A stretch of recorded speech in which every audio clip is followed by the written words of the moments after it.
If your student wants to attend college but doesn't want to be loaded down with debt, I have a treat for you. This is the Homeschool Sanity Show, the episode where guest Kara Walker shares uncommon but practical tips for saving money on a college education. I'm Dr. Melanie Wilson, Christian psychologist turned homeschool mom and curriculum author. And this is the podcast helping you wave goodbye to worry and say hello to a happy homeschool. Hey, homeschoolers. I absolutely love chatting with homeschoolers. That's just one reason I wanted to interview Kara Walker. Kara graduated from college debt-free and is now on a quest to help other students do the same with her podcast, Money and Mental Peace, and her online course, The Debt-Free College Blueprint. She is a 20-something Christian entrepreneur, amateur snowboarder, and recovering overachiever. Kara enjoys goal setting, budgeting, and living a debt-free lifestyle and wants to help you do the same. Kara is absolutely delightful. If you have a college-bound or finance-interested teen, have them listen to this episode with you. You won't be disappointed. Kara, thank you so much for joining me here on the Homeschool Sanity Show. I was hoping that we could start by having you introduce yourself to us. Tell us a little bit more about you and your family. Yeah, definitely. So, hi, thank you for having me on. It's a personal connection because I had to learn homeschool sanity myself. I generally do this kind of little mini bio. My name is Kara Walker. I graduated from college debt-free. I'm now on a quest to help others do the same with my podcast. And I like to tell people I'm a 20-something Christian entrepreneur, amateur snowboarder, and recovering overachiever. Still getting there, you know? And I love goal setting, budgeting, living a debt-free lifestyle. I'm a total nerd in that way, and I love it.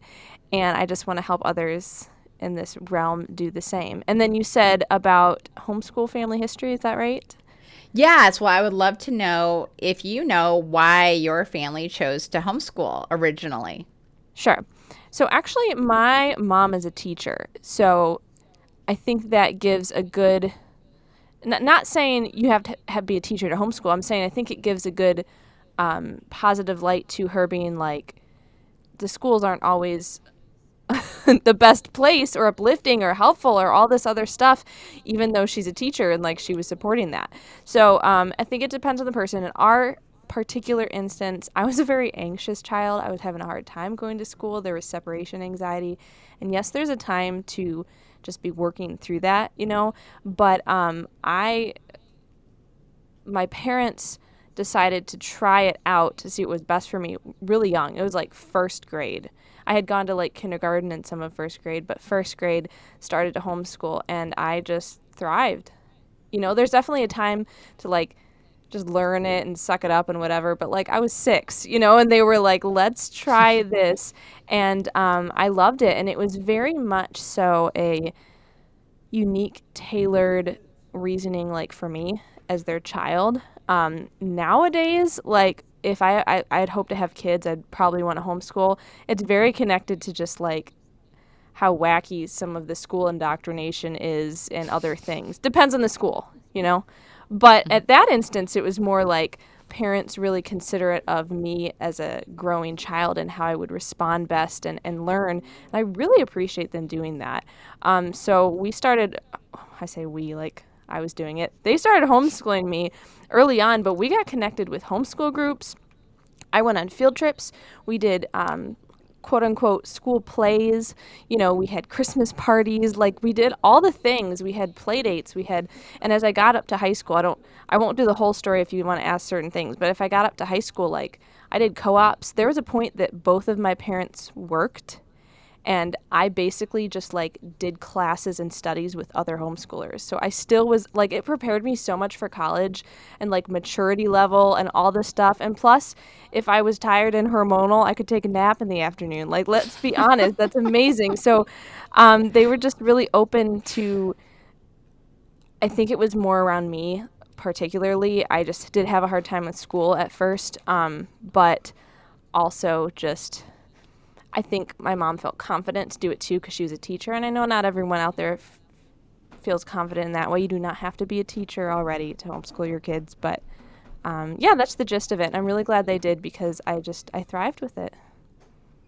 Well, that's fantastic. And then when did you decide that you really wanted to go to college and that you wanted that to be a debt-free endeavor?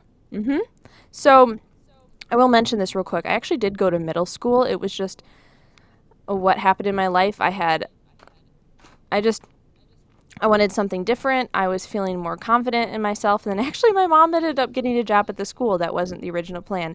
So like I knew I could like go to school and handle school and classes and whatever. And I think that tied into like the co-op stuff when I went back to homeschooling in high school, opened up for like feeling like I could do college. You know, that's one thing because I do this with a business like college. I talk about college, and I'm here to tell you college is unnecessary. It's great. I didn't say it's not good. It's fantastic, but it's not necessary to have a quality life. You can do other things or trade school or start a business or whatever, but it's an awesome opportunity. But I'm not dissing college either. Do you know what I mean? So I went into it because I liked education, I liked school, and I wanted to do that next step. I didn't feel like my parents were like, the only way to have a good life and for us to love you is you go to college, you know, and it was a desire of that sort, and kind of just like a personal, I don't know, I like the goals.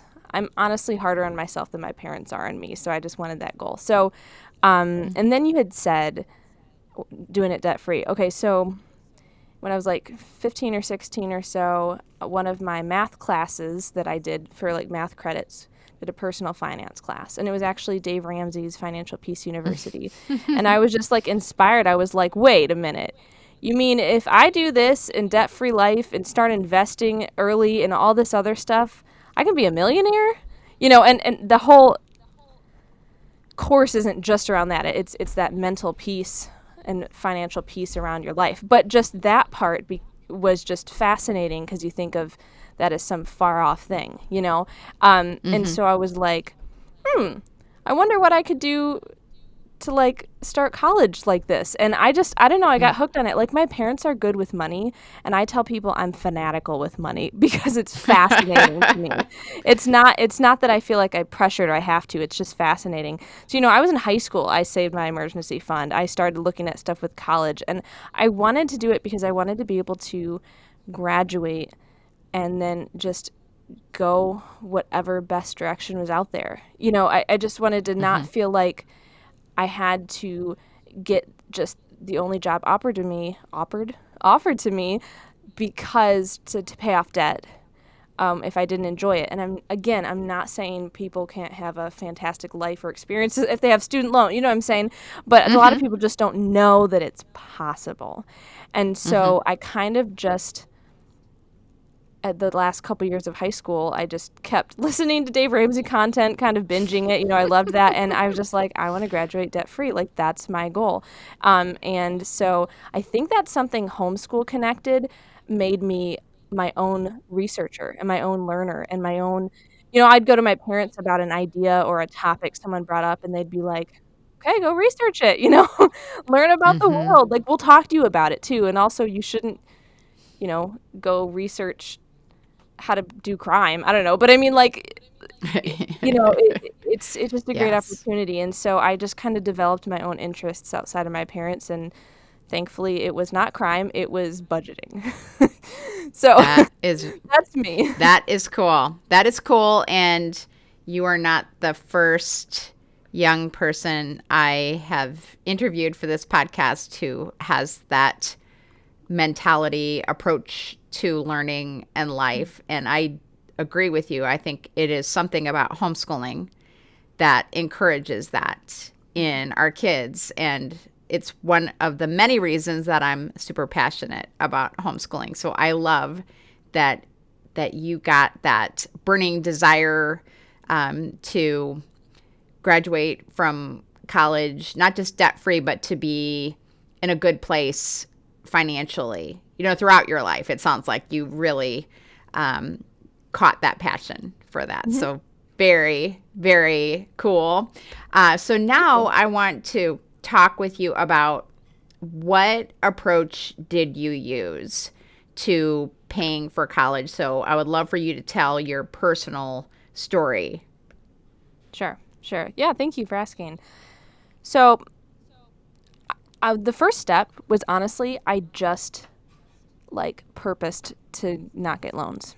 And, I know that just sounds simplistic, whatnot, but just because I wanted it so bad, but also I didn't know exactly what I wanted to study yet. So it was kind of easy to be like, okay, don't get loans for something you don't know what you want to study. So it wasn't too hard for me to purpose that, but literally it was like, if I didn't have money, I wasn't going that semester. That was my mindset. Everyone can decide how they do it on their own. That's for my story, And so I started with testing out of classes. There are some stuff called CLEP tests and DSSTs.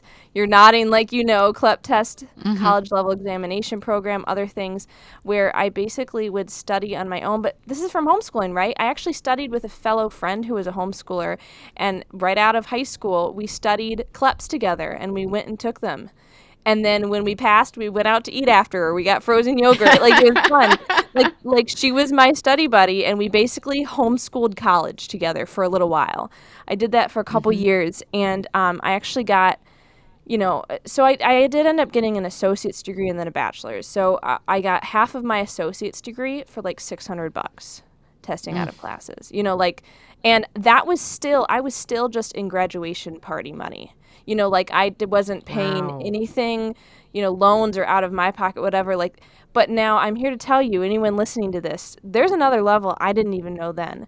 There's a company called Modern States. I don't know if you've ever heard of them, that have study guides and then for CLEP tests and then provide voucher programs where if you pass it, they will reimburse you the funds. So you can do a full freshman year of college for free. If your student can study on their own or study with a buddy or something. That's so helpful for it could be anyone. You don't have to be homeschooled, but it could so helpful for homeschoolers who know how to learn on their own pace. So you can do a year or two of college for free just testing out of classes. That's the first step. Beyond that, I actually started at my community college.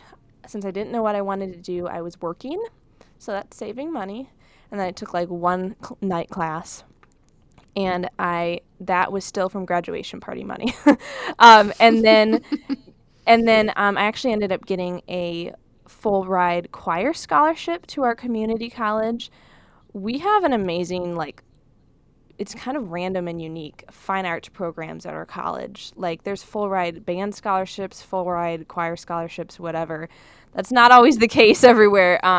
So I got tuition paid. Then I became a writing fellow, which is basically a writing tutor, but it's a special program. And I'm just doing kind of the point by point. There's a lot that goes into each of these, but I became a writing fellow. And the point of that is you get a free class. But since I had my tuition paid for, they just gave me a gift card to the bookstore.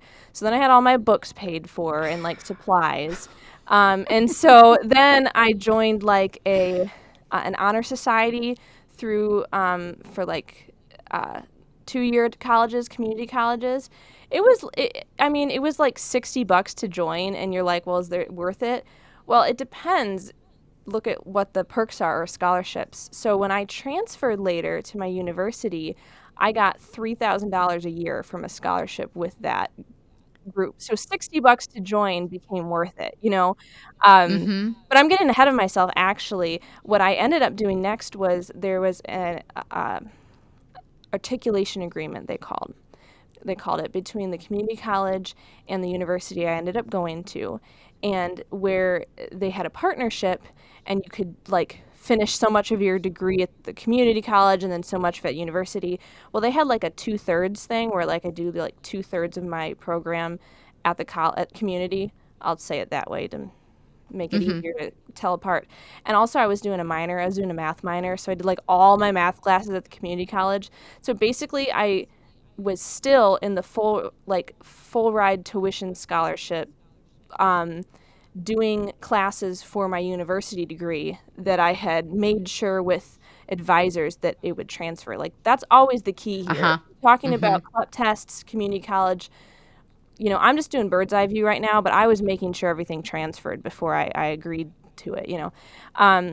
Then I transferred to the to Eastern Michigan University is where I went to the university, got some transfer scholarships. One was with GPA, one was with that honor society, and there were a little bit of things here and there I'd pay some cash for, or like for books or whatever, because I had been working.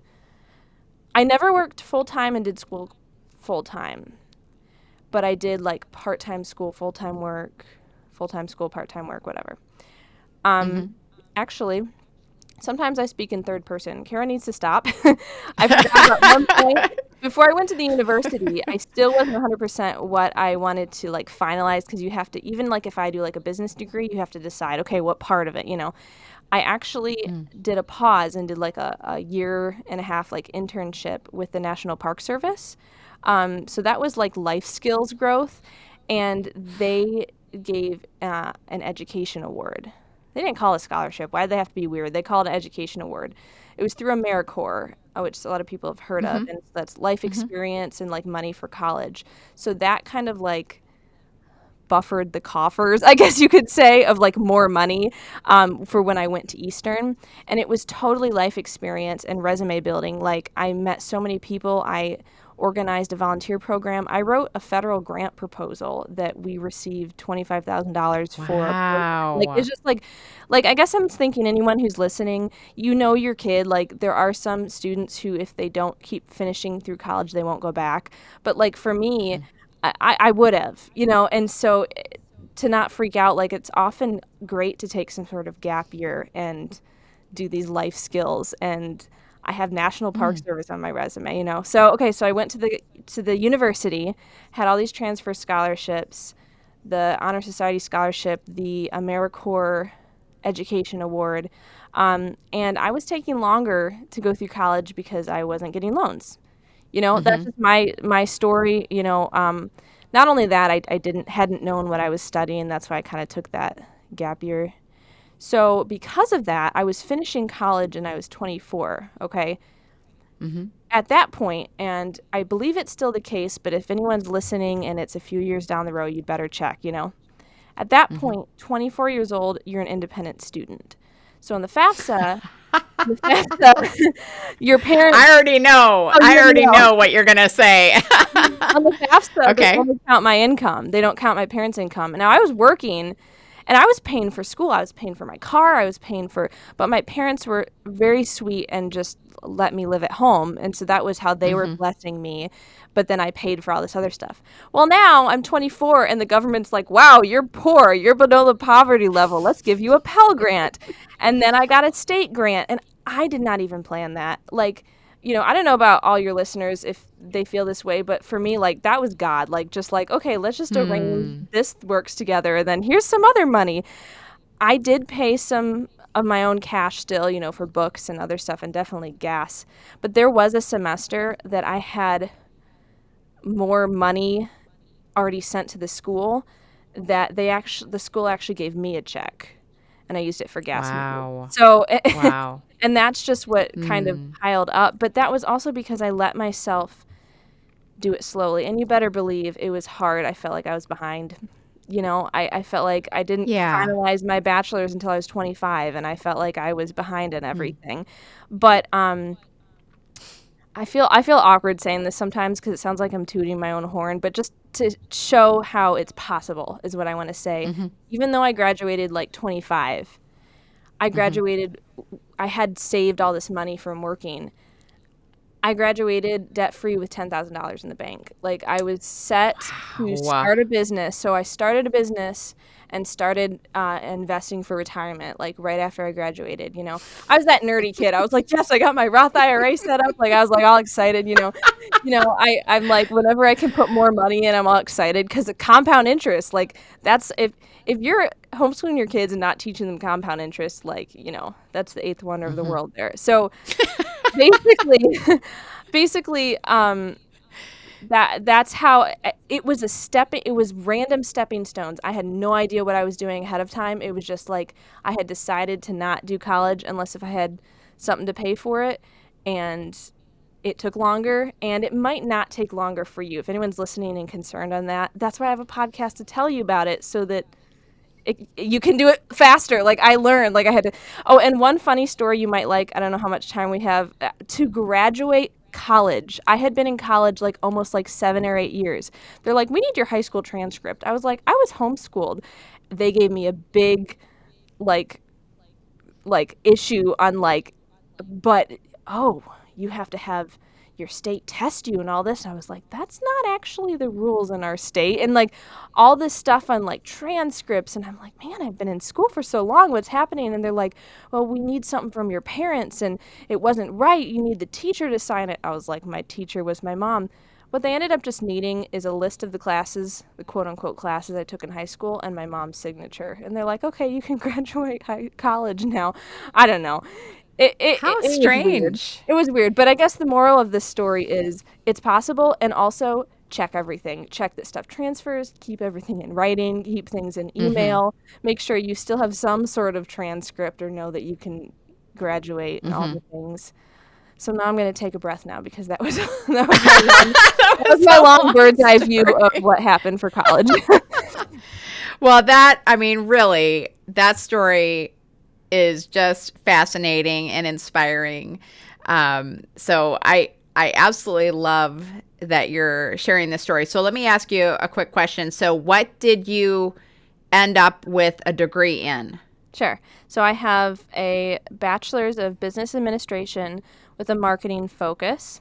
And then I got a mathematics minor, because I was going to be a math teacher, and then I switched that around. But I'm like, I had calculus 3. I gotta have something for this to show that I did all this work. So yeah, I have math minor, and then I started business after. And let me tell you as well, I probably learned 10% about business in college and 90% figuring it out on my own. Like I still think college is important and super beneficial, but like, yeah, people can just go start a business too. But I had to have it for my business because my business is how to graduate debt free, so. Right. So, and yeah, and I love your perspective. And I actually did an episode of this podcast not too long ago. I will put it in the show notes about how we handled college for our kids. And I absolutely believe that college is optional, but if you want to do it, that there are ways to make it work for your family. So one thing I was going to add that I did not share in that episode was the fact that one of my sons was an RA, a resident assistant, when he was a sophomore in college. And that paid for his room, his board, his books, and a stipend in addition. And it's a very good thing to have on your resume because it shows leadership, responsibility, and it's something to check into for parents who are interested in sending their kids to school. I mean, it can save you a lot of money if, unlike you can't have your student live at home while they're in school. Definitely both are viable, and yeah, absolutely. Yeah, so I love that was good for him. Yeah, it was a huge savings, and in fact, we were paying for our other kids' college expenses, and he was very smart and said, "Hey, if I was working another job, I would be making the money. I would be able to save the money. So since I'm doing this, I'm saving you all this money. You two need to make it worth my while to do this. So we came to an agreement with him about how much that was worth it to us, because it really Nice. saved us a lot of money. But Negotiation, and that's probably learned yes, from homeschooling, probably. yes, exactly. All of my kids are very interested in money, finance, investing, being smart about saving money. They all have long-term savings already, even at young ages. So they are a lot like you. But I want to hear a little bit more about your business, probably when we're done talking. But what I would like to do now is have you kind of guide my listeners through this process. If they want to have their kids attend college and do it debt-free, what are some of your tips and advice for them to get started? Sure. Well, let's imagine it this way so it's even less pressure. I have a suggestion that it can just be even if you're wondering if sending your kids to college but not sure. So it leaves it wide open. So I'm gonna imagine the kids. Let's just start kind of early and say someone's in like middle school-ish age, coming into high school. I would love for your listeners to go to the website Homeschooling for College Credit, literally called Homeschooling for College Credit. The lady who arranges it is a like advisor at Excelsior College. So there are different colleges that accept almost unlimited transfer credits. So I had told you how I had done that and tested out of classes, but there are like 3 colleges. It's that one, Thomas Edison State College, and I want to say like Baker College. I have it on one of my podcasts. I'll have to look. And basically, students can almost test out of a whole degree. So, that's not as applicable if you're going to be an engineer and you need like lab. Mm-hmm. But I have a friend who wanted to go to law school, but he's like, let me just get a political science degree. He lived at home. He was still like senior year and the year after of high school, and he got his bachelor's degree at 19 from just taking all of these tests and sending it to them and graduating. And then he went to Michigan State at like the youngest law school student or whatever. So anyways, I'm getting ahead of myself. Homeschooling for College Credit shows how there are different types of tests out there ranked in order of transferability, meaning they probably will go to a lot of schools, or they just will go to most schools, or they'll just transfer to some schools, like CLEP tests, DSSTs, and then all different types of testing. So what I would say is imagine this. Your kiddo is going like freshman year of high school, homeschooling. They're learning whatever. They're learning algebra. They're learning certain history. They're learning whatever. You might have your own curriculum for them, but check out this website and possibly like the CLEP test for that level or whatnot. And as like the final exam, for your student for that year or that semester or whatever, if they've already gone through Algebra 1 or they already went through some like business principles class, have them go take the CLEP test. And if you're doing it through Modern States, if the kid passes, it'll be for free. And basically your kid could start just learning homeschooling just however you're normally going to do it, just like with whatever curriculum you have, and checking out that it has, you can find what's on different CLEP tests, not, the exact questions, but like the content percentages. Just try to see if what they're learning kind of encompasses that, and then have them go take a test, and your kiddo could be graduating high school with 2 years of college under their belt for free.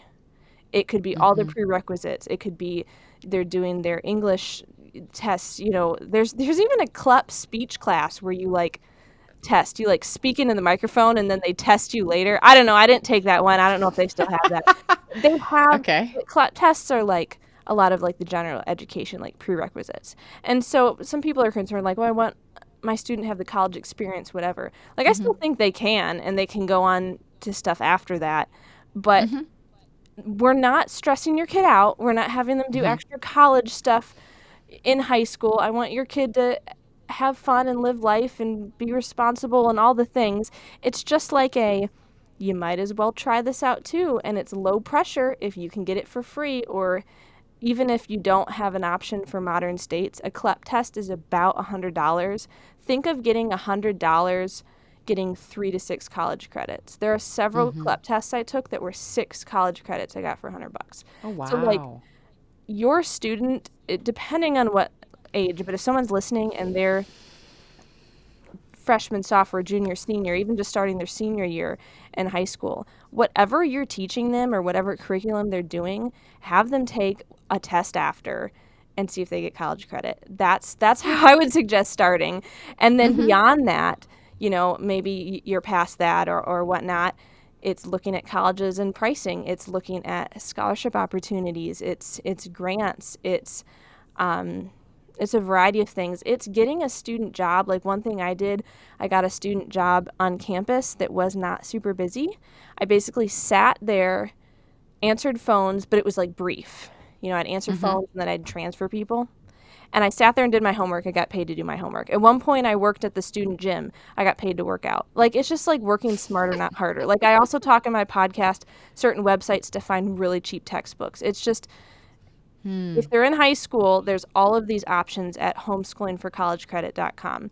If they're past that, there's grants, scholarships, and weird hacks like cheap textbooks, rent textbooks, get paid to do your homework.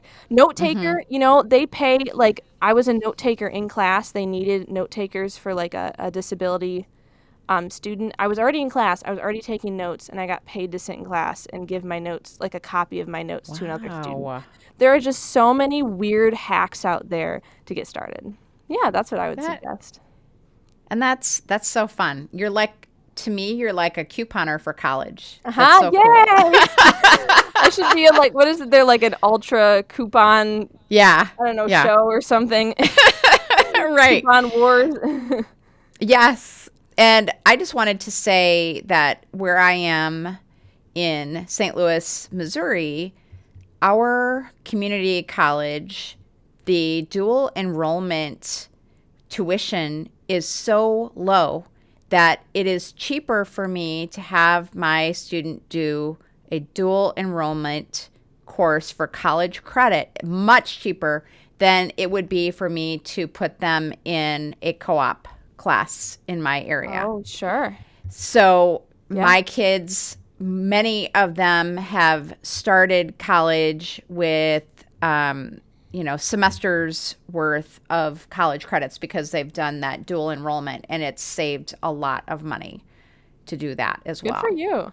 And anyone listening too, I know our local community college, I think if they're still in high school, dual enrollment is free. Wow.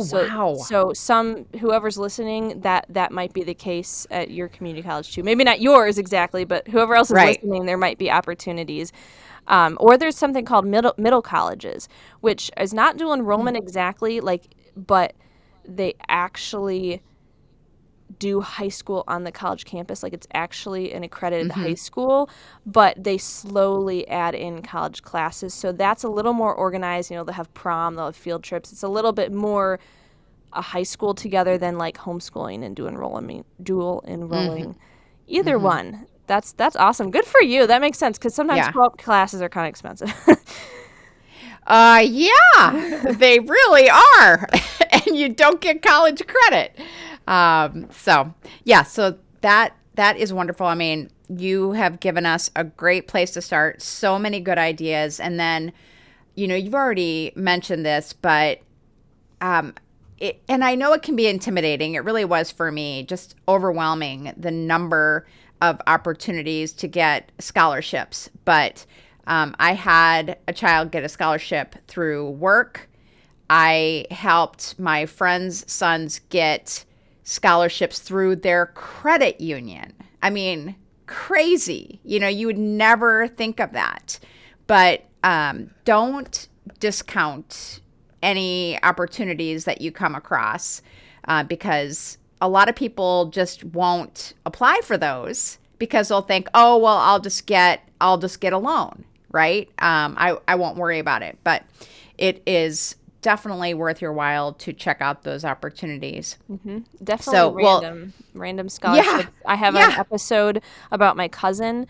My cousin won $55,000 in scholarships throughout his whole college career, and he did more of that than I did. Mine was almost like a stumbling through and grants and like an education award and cash and testing out. But he's just like, nope, I'm just going to apply for all these scholarships. So you can go find that episode. But yeah, there are some out there that it's so possible. Yeah. Well, that is really exciting, and I think you've kind of set this up for us, Kara, like a challenge. And I know that there are a lot of homeschooled kids who would be up for it, up for the challenge of this. So cool. So tell us more about your business and where people can connect with you. Sure, thank you. I just send everyone to the podcast. It's called Money and Mental Peace, and it's basically finding your path through college and graduating with no loans or debt whatsoever. I mean, we also talk about other debt. Like, I have suggestions on how never to have car debt, suggestions on how to never have credit card debt. Just so. Anyways, all of it there. So I started my business with finding scholarships for people because I was like, I don't want to work for anybody, and I know how to find scholarships. People will just pay me to find them scholarships. Not write them. That's illegal. They have to apply for them, but I would find them, middleman. But now what I do is I have all this free content on the podcast. So literally, I might not be the best business person for saying this, but you can just learn it all on the podcast. But if you need like hand holding and whatever, like I have coaching services, I have an online course that I sell that can walk people through it. So the podcast is just a place to find everything. Yeah. Well, that's fantastic. And I just want to give you a little bit of a plug because I would say that there are a huge number of businesses like ours. I would include mine along with yours, where yes, you can get the content for free, but when you purchase like your course, what you're purchasing is convenience. You don't have to spend a lot of time going through all of Kara's episodes to try to figure out what you need to know and in what order to do things. And then, of course, you're also supporting a great young entrepreneur like Kara when you purchase her course. So I will have a link to her course in the show notes as well. And of course, to the podcast. Well, Kara, this was really delightful. And I am excited to see where God takes you on your journey with this. So I hope you will keep in touch with me. Oh, I'd love to stay connected. That's awesome. Thank you so much for having me on and for letting me bug you to have me on. It was my pleasure. To find the links to Kara's podcast and course, visit the show notes page at homeschoolsanity.com/debt-free. Have a happy homeschool week. Thank you for joining me on the journey to homeschool sanity. I would love to continue the conversation. You can find me on social media at Homeschool Sanity. And if you haven't heard it lately, let me remind you, you're doing a great job. This has been a production of the Ultimate Homeschool Radio Network.